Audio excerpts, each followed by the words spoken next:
Arthur Conan Doyle, The Study in Scarlet. Chapter 5. Our advertisement brings a visitor. The work of the morning had been too much for my weak health, and in the afternoon I felt very tired. After Holmes left for the concert, I lay down on the sofa and tried to sleep for a few hours. It was useless. My mind was too full of everything that had happened, and strange thoughts and guesses filled my head. Whenever I closed my eyes, I saw the twisted, almost animal face of the murdered man. The effect it had on me was so unpleasant that I almost felt thankful to the person who had taken such a man out of the world. If ever a face showed deep and evil wrongdoing, it was surely the face of Enoch J. Drebber of Cleveland. Still, I knew that justice had to be done, and that the bad character of the victim did not excuse his murder in the eyes of the law. The more I thought about it, the stranger Holmes's idea seemed, that the man had been poisoned. I remembered how he had smelled the lips of the dead man, and I was sure that he had discovered something that led him to that conclusion. But if it was not poison, what had caused the death? There were no wounds, and no signs that he had been strangled. And whose blood was spread so thickly over the floor? There were no signs of a fight, and the dead man carried no weapon with which he could have hurt someone else. With so many questions still unanswered, I felt certain that sleep would not come easily to Holmes, or to me. His calm and confident manner made me believe that he had already created a theory that explained everything, although I could not imagine what it was. Holmes came back very late, so late that I knew the concert alone could not have kept him away so long. Dinner was already waiting on the table when he finally entered. "It was wonderful," he said as he sat down. "Do you remember what Darwin says about music? He believed that the ability to create and enjoy music existed long before people developed speech. Perhaps that is why music moves us so deeply. There may be faint memories in our souls from those ancient times when the world was still young." "That is quite a large idea," I said. "A person's ideas should be as wide as nature itself if he wants to understand nature," he replied. "What is the matter? You do not look quite well. This Brixton Road case has upset you." "To be honest, it has," I said. "I should be stronger after my experiences in Afghanistan. I saw my own comrades killed at Maiwand without losing my courage." "I understand," he said. "There is a mystery here that excites the imagination. Where there is no imagination, there is no fear. Have you seen the evening newspaper?" "No," I replied. "It gives a fairly good report of the case," he said. "It does not mention that a woman's wedding ring fell to the floor when the body was lifted. That is good." "Why is that?" I asked. "Look at this advertisement," he replied. "I sent one to every newspaper this morning, just after the event." He gave me the newspaper, and I looked at the place he had marked. It was the first notice in the Found column. "Found, on Brixton Road this morning, a simple gold wedding ring. Found in the road between the White Hart Tavern and Holland Grove. Apply to Dr. Watson, 221B Baker Street, between 8 and 9 this evening. Please forgive me for using your name," he said. "If I used my own, some fools might recognize it and cause trouble." "That is all right," I answered. "But if someone comes, I do not have any ring." "Oh, yes, you do," he said, giving me one. "This one will be good enough. It is almost the same." "And who do you expect will answer this advertisement?" I asked. "The man in the brown coat, our red-faced friend with the square-toed boots. If he does not come himself, he will send someone." "Would that not be too dangerous for him?" I asked. "Not at all. If my idea is right, and I have every reason to believe it is, this man would risk anything rather than lose that ring. I think he dropped it while bending over Drebber's body and did not notice. After he left the house, he realized it was missing and hurried back. But by then the police were already there. That happened because he made the mistake of leaving the candle burning. He had to pretend to be drunk so that he would not seem suspicious when he appeared at the gate. Now put yourself in his place. Later, he may have thought that he lost the ring in the street after leaving the house. What would he do? He would carefully read the evening newspapers, hoping to see it in the list of lost items.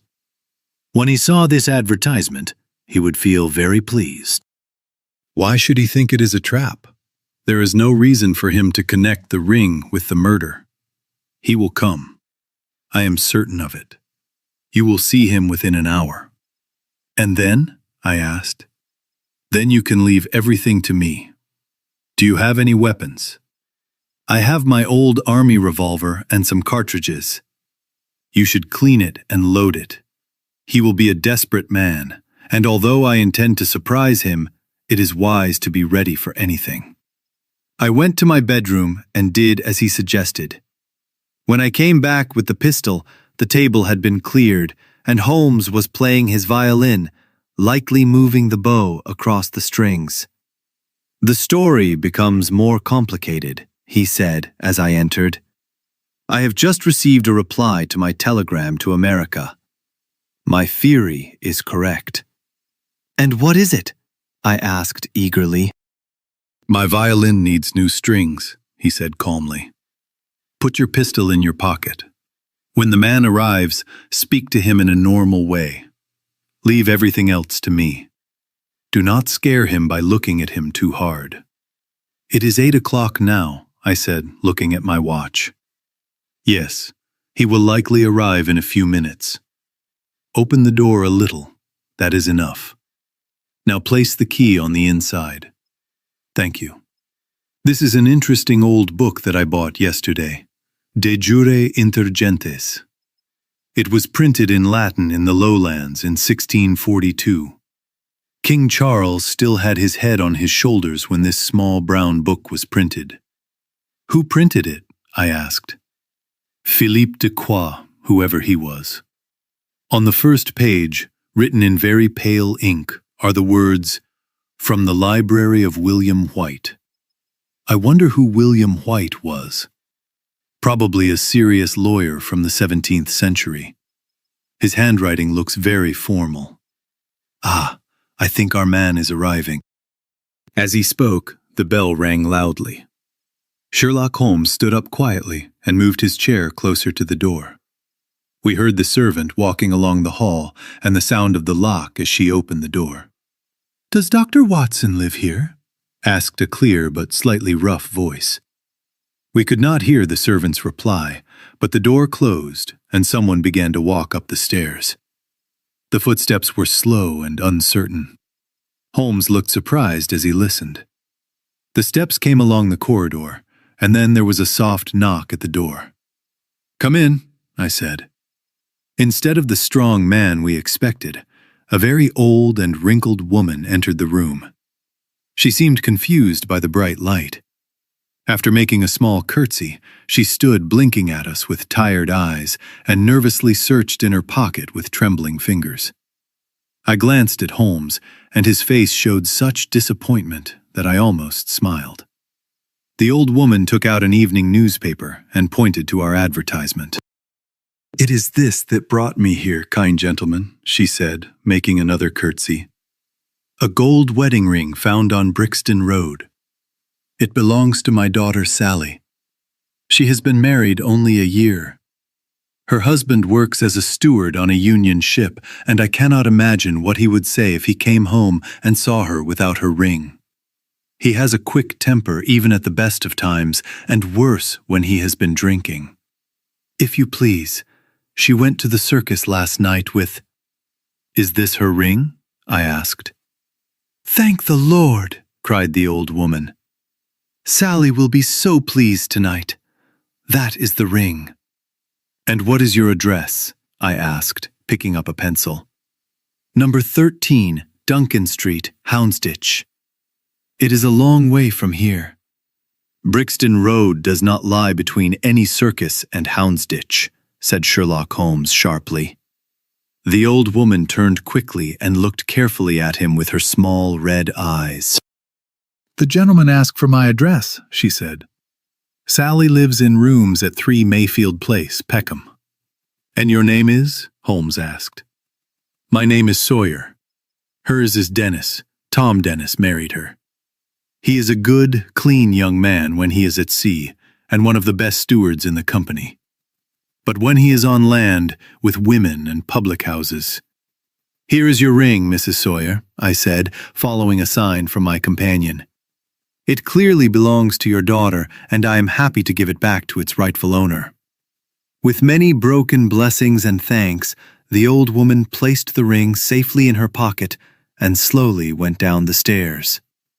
As soon as she had gone, Sherlock Holmes jumped up and hurried into his bedroom. A few seconds later he came back, wearing an overcoat and a scarf. "I will follow her," he said quickly. "She must be helping him and will lead me to him. Stay awake and wait for me." The front door had hardly closed behind our visitor when Holmes ran down the stairs. From the window I saw the old woman walking slowly along the opposite side of the street, and Holmes following her at a careful distance. Either his whole theory is wrong, I thought, or he will now be led directly to the center of the mystery. It was almost 9 o'clock when he left. I did not know how long he would be away, but I knew that I would not be able to sleep until he returned.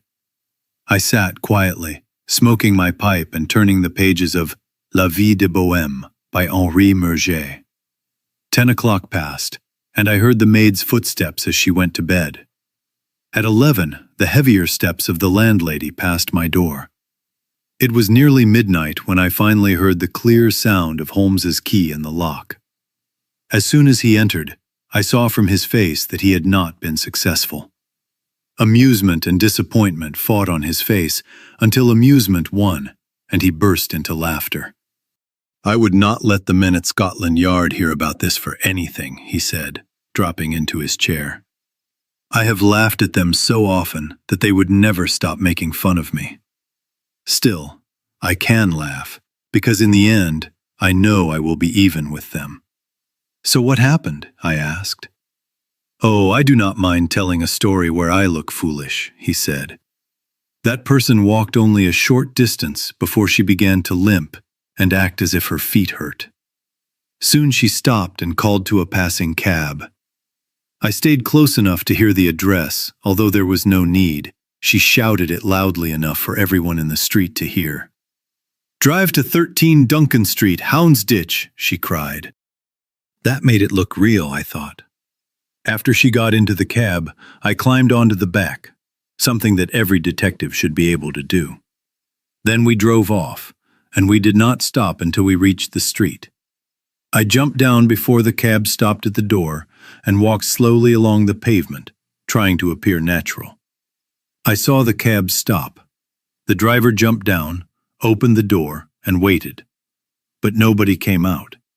When I reached him, he was looking inside the empty cab in great confusion, shouting the loudest and most creative curses I have ever heard. There was no sign of his passenger anywhere, and I am afraid it will be a long time before he is paid.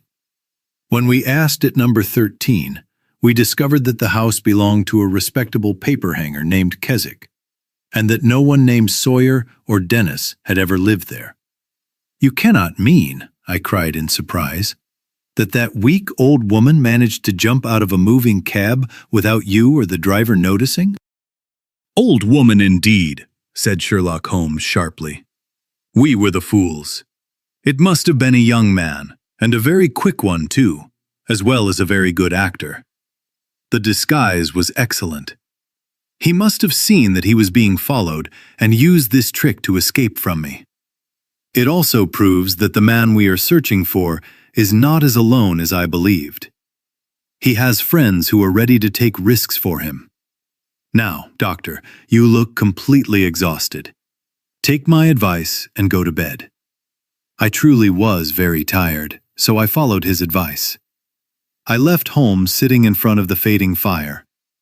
Late into the night, I could hear the soft and sad sound of his violin, and I knew that he was still thinking deeply about the strange mystery that he had chosen to solve.